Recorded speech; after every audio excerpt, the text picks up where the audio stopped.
ரொம்ப தங்கமான ஒரு ஆள். காசு இருக்கிறவங்களாம் நல்லவன்லாம் சொல்ல முடியாது, காசு இருக்குங்கிறதுக்காக அவனை நல்லவன்லாம் சொல்ல முடியாது. காசு தான் எல்லார்கிட்டையும் இருக்கு, காசு வச்சிருக்கவங்களாம் நல்லவன் கிடையாது இல்லை. ஆனால் இவனுக்கிட்ட காசு இருக்கு, ஆனால் அந்த காசு அவன் ஈஸியாலாம் சம்பாதிக்கல. அவன் ரொம்ப கஷ்டப்பட்டு தான் இந்த இடத்த போய் பிடிச்சிருக்கிறான்.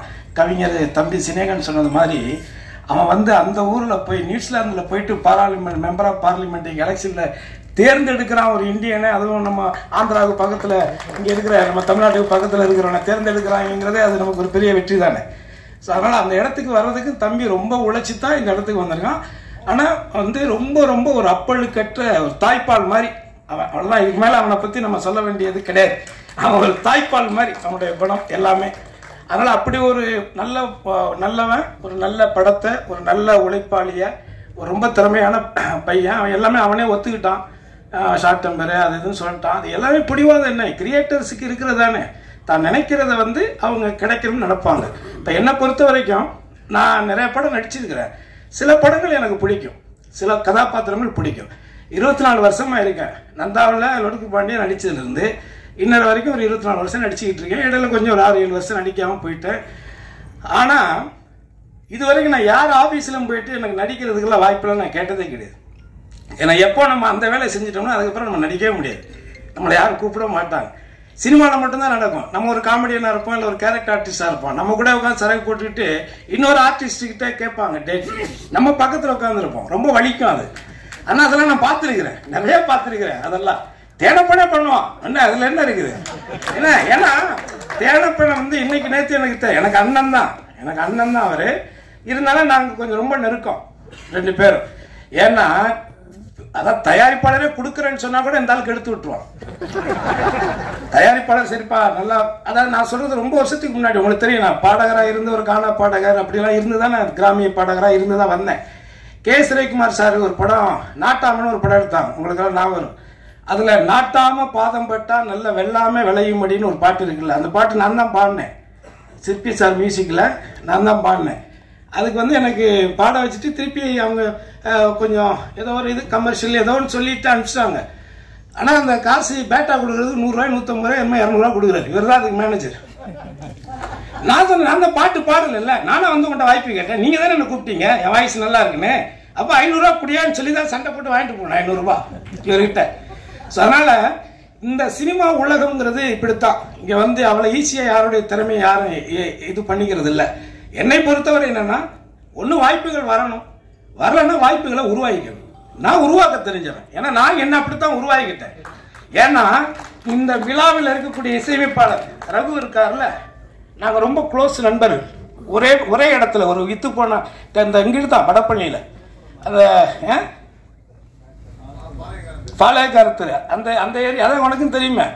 இங்கே நிறைய பேர் என் கூட டிராவல் ஆனவங்க நிறைய பேர் இருக்காங்க. வேற முகத்தில் வேற அடையாளத்தில் உட்காந்துருப்பாங்க. சில பேர் ஏதோ ஒரு கோவத்தில் கூட இருப்பாங்க. சாப்பிட்ட இடத்துல கொஞ்சம் கம்மியாக போட்டிருப்போம். ஏதோ ஒன்று நடந்திருக்கும், எதுவுமே இல்லாமல்லாம் இங்கே இல்லை. பெரிய டிராவலிங் இருக்கு. 21 வருஷத்துல ஒரு பத்திரிகையில் நல்லா என்ன எழுதலைங்கிறதுக்கெல்லாம் நான் சண்டையெல்லாம் போட்டிருக்கிறேன். வீட்டுக்கெல்லாம் போயிருக்கிறேன். ஏன் அவ்வளோ உழைச்சிருக்க அந்த படத்தில் சும்மா இவரும் மற்றும் பலரும் இருக்கிறாருன்னு என் பேர் எழுதுறிய. ஸோ அந்த மாதிரி. அதனால இதை எதுக்காக சொல்ல வரேன்னா, மைக்கேல் வந்து இந்த கதை வந்து இப்படி தான் வரணும் அப்படிங்கிறத ரொம்ப ஆழமாக நம்பி அதுக்கான கேமராமேன் அந்த தம்பி கூட இருக்கிற எல்லாருமே ரொம்ப கடினமாக உழைச்சிருக்காங்க. குறிப்பாக விமலை வந்து இந்த படத்தில் கொஞ்சம் வித்தியாசமாக நீங்கள் பார்ப்பீங்க எல்லாருமே, தமிழக ஆடியன்ஸ் எல்லாருமே. அது வந்து இயக்குனருடைய ஒரு பார்வை தான். அதுக்கு வந்து அவர் அடாப்ட் பண்ணிக்கிட்டார். அவர் வந்து அவர் சொல்கிற மாதிரி விமல் கூட இதான் முதல் படம். இன்னொன்று எனக்கு ஒரு சின்ன சினிமாவில் அதை அது எப்படி வேணாலும் எடுத்துக்குவாங்க, பரவாயில்ல, நமக்கு தோன்ற சொல்லிடுவோம்.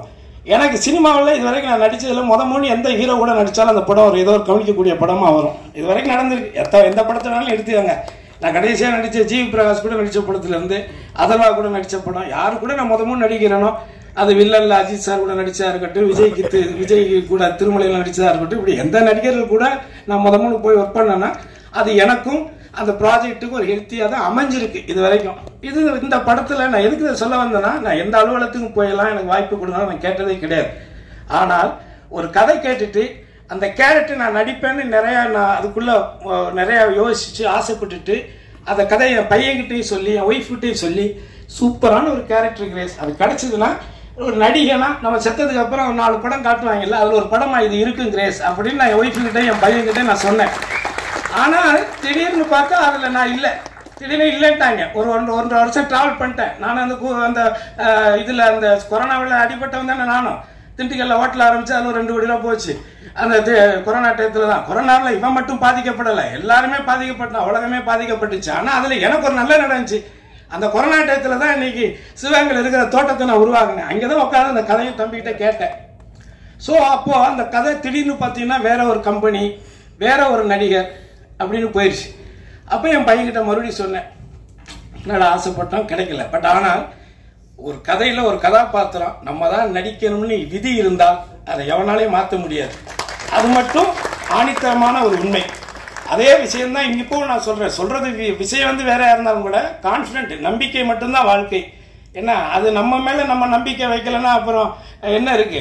அதனால என் பொண்டாட்டிகிட்ட சொல்லுவேன், என்ன வீடு கட்டலை, நேற்று நடிகர்லாம் வீடு கட்டியிருக்காங்க, நீ இன்னும் வீடு கட்டலை ஒன்றும் கட்டலைன்னு சொல்லிட்டு இருக்கிறா.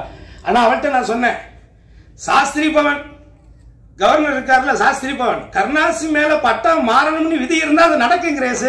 அதனால நீ ஒண்ணு பெருசு ரொம்ப எதுக்கு கவலைப்படாத, அது நடக்கும்னா நடக்கும் அப்படின்னு. அதனால முதல்ல இந்த விழாவுக்கு வந்திருக்கக்கூடிய தம்பி சினேகன், தம்பி ரோபோ சங்கரை பார்த்தோன்னே கை கொடுத்தேன். அண்ணா பழைய மாதிரி ஆயிட்டனா அப்படின்னு சொன்னான். உண்மையிலே எனக்கு ரொம்ப பழக்கம் நெருக்கம், என்ன மாதிரி ஒரு மேடை கலைஞனா இருந்து வாழ்க்கையில ஜெயிச்சவன். அதனால அவன் இடையில உடம்பு சரியில்லாம போனதெல்லாம் ரொம்ப கஷ்டமா இருந்தது. ஆனால் அவனுடைய வில் பவர் மீண்டும் அதிலிருந்து இன்னும் ஓப்பனா சொல்ல போனோம், மரணத்தை வென்ற ஒரு மனிதனா தான் 9 வருஷம் பழக்கம். ஸோ இங்கே இருக்கக்கூடிய தம்பி விமல் கூட நான் ஒர்க் பண்ணியிருக்கேன். நடிகை கூட எனக்கு சீன் இல்லை, பட் நான் இப்போதான் உங்களை பார்க்குறேன். வாழ்த்துக்கள் என்ன பண்ண சொல்லிட்டு பங்காளி. அடுத்த தம்பி இயக்குனர் பிரபாகரன். அதே மாதிரி உங்கள் படம் நான் இன்னும் பார்க்கல, நான் நிறையா சொன்னாங்க, கடவுள் சத்தியம் நான் பார்க்கல, நான் பார்த்துட்டு உங்களை மீட் பண்ணுறேன். ஸோ எனிவே ரொம்ப நேரம் ஆயிடுச்சு. நான் உங்ககிட்ட இந்த இடத்துல நான் கேட்டுக்கிறது, தேனப்ப ஆரம்பிச்சது தான். ஏன்னா அப்போ நானும் ஈசி மெம்பராக இருந்தேன் ப்ரொடியூசர் கவுன்சிலில். அந்த பிரச்சனை நடக்கும் பொழுது அது சொன்னது தேனப்பன்னு சொன்னது உண்மை, அதில் மாற்று கருத்து கிடையாது. அந்த நேரத்தில் நான் ஏன் அதை சொல்கிறேன் அப்படின்னா, நான் இடைப்பட்ட கொஞ்ச நாள் நான் இங்கே இல்லை, நான் வெளிநாடு போயிருந்தேன். ஆனால் நான் இன்னைக்கு நடிகர் கருணாசை தெரியும், லொடுகு பாண்டிய தெரியும், கானா பாடகரை தெரியும், கிராமிய பாடகரை தெரியும், ரகுநந்தன் தங்கியிருந்த அதே இடத்துல நானும் தங்கியிருந்தேன். கிட்டத்தட்ட நான் அப்பவே ஒரு 250 கேசட்டுக்கு மேல போட்டிருக்கிறேன். ஒரு கேசட்டுக்கு 10 பாட்டுனா கூட 250 பாட்டு கம்போஸ் பண்ணியிருக்கிறேன். அதையும் தாண்டி மியூசிக்கும் பண்ண ஒரு 4-5 படம். ஆனா என் சக நண்பரா ஒரு துறையை தேர்ந்தெடுத்து நல்ல நல்ல படங்களா சொன்னது மாதிரி சினேகன் சார் சொன்ன மாதிரி அந்த மெலடி பாடல் ராஜா சாருக்கு பிறகு அது ரொம்ப ஈர்ப்பா, அது நம்மள மாதிரி கிராமத்து மக்களை இளைஞர்களை ஒரு தட்டி எழுப்பக்கூடிய ஒரு நுட்பமான ஒரு இசையமைப்பாளரா இன்னைக்கு என்னுடைய நண்பன் இருக்கக்கூடிய அதே மேடையில அவர் இசையமைச்சிருக்கக்கூடிய அந்த படத்துல நானும் ஒரு நல்ல கதாபாத்திரம் பண்ணியிருக்கோங்கிறது ஆல்மோஸ்ட் ஒரு 30 இயர்ஸ் 30 வருஷமா ஒரே சும்மா ஒரு ஹார்மோனியத்தை வச்சுட்டு அவரும் வாசிச்சு நானும் கொட்டியை வச்சு வாசிச்ச காலங்களும் இருக்கு. ஏன்னா இன்னைக்கு பாக்குற தலைமுறைகளுக்கு என்கிட்ட என்னென்ன இருக்குன்னே தெரியாது. நான் 92ல புரட்சி தலைவர் அம்மா கிட்ட 1992 மாநில கல்லூரியில படிக்கும் போது இந்த பெஸ்ட் மிமிக்ரி ஆர்டிஸ்ட் இன் தமிழ்நாட்டிலேயே சிறந்த பலகுரல் நிகழ்ச்சி செய்யக்கூடியவனா நான் தேர்ந்தெடுத்து அந்த அம்மாட்ட 5 சவரன் நகை கொடுத்தாங்க. அதுக்கப்புறம் துண்டு துண்டா வெட்டி வித்துட்டோம், அது வேற. பட் ஆனா வாங்கி இருக்கிறோம் அதுக்கல்ல. அதே மாதிரி சென்னாரெட்டி, பீஸ்மன் நாராயண் சிங், அலெக்சாண்டர், இந்த கவர்னர்கள் அவங்களுக்கு ஞாபகம் இருக்கும். அவங்க கிட்ட எல்லாம் நான் அவார்டு வாங்கியிருக்கிறேன்.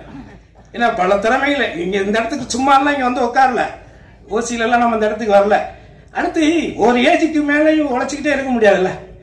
அதனால நாம உண்மையாக இருந்தால், எந்த ஒரு வேலையிலையுமே நம்ம உண்மையாக இருந்தால் அந்த உண்மைக்கான ஊழியம் நிச்சயமாக கிடைக்கும். அதை யாராலும் தடுக்க முடியாது.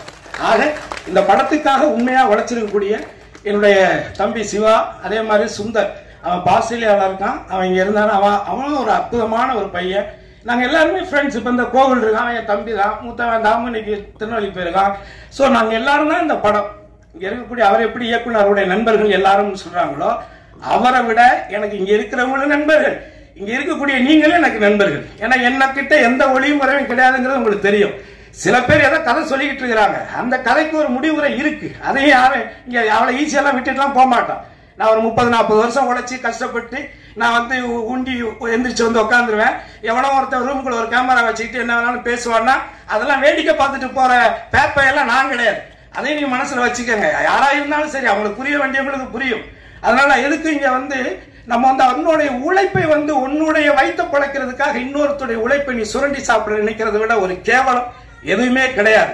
இது யார் ஒருத்தரும் செய்யறவங்கள நான் சொல்றேன், யார் இந்த தவறை செய்யறாங்களோ அவங்களுக்கு அது புரிஞ்சா போதும்.